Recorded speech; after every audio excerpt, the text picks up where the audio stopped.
Bismillah do'stlar, biz yana Anvar qassobdamiz, ya'ni Motrudiy ko'chasida 23-ko'cha bu ko'chamiz. Chiroyli to'rsotiyga to'rtburchak joyimiz, uy solingan ekan.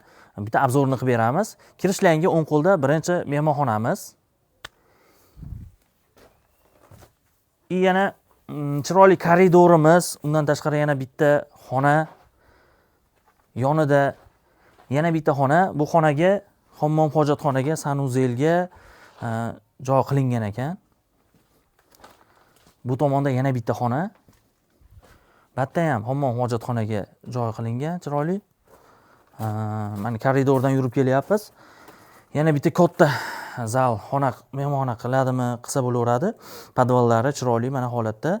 Bu joyimizda svet, suv tortilgan, lekin gaz yo'q. Egalar tomonidan 45 ming dollarga bermadik degan gap aytilyapti. Pastda nomerlar qoldiramiz, aloqaga chiqib kelishasizlar.